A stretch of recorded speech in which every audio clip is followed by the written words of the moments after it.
મહીસાગરના સંતરામપુર નગરમાં શિક્ષણ મંત્રીની ઉપસ્થિતિમાં ભવ્ય બાઇક રેલીનું આયોજન થયું છે।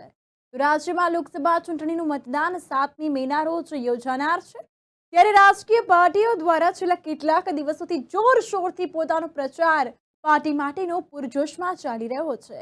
શહેરી તેમજ ગ્રામ્ય વિસ્તારમાં ખાટલા બેઠકોથી મોટી જનસભા રેલીઓ સહિત અનેક વિવિધ માધ્યમો થકી પ્રચાર કરવામાં આવી રહ્યો છે।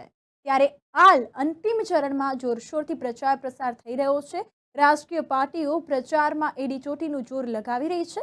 ત્યારે આજે સંતરામપુર શહેર ખાતે દાહોદના સાંસદ ઉમેદવાર જસવંતસિંહ ભાભોરના પ્રચાર માટે રાજ્યના શિક્ષણ મંત્રી અને સંતરામપુરના ધારાસભ્ય ડોક્ટર કુબેર ડિંડોરની ઉપસ્થિતિમાં ભવ્ય બાઇક રેલી યોજવામાં આવી હતી।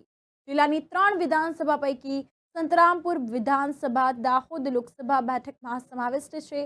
ત્યારે આજે દાહોદ લોકસભા બેઠકના ઉમેદવાર જસવંતસિંહ ભાભોરના સમર્થનમાં સંતરામપુર નગરમાં ભાજપની ભવ્ય બાઇક રેલી અને રોડ શો યોજવામાં આવ્યો હતો। ઉમેદવાર જસવંતસિંહ અને શિક્ષણ મંત્રી કુબેર ડિંડોર તેમજ દુકાનદારો અને નગરજનો જનસંપર્ક પણ કર્યો હતો।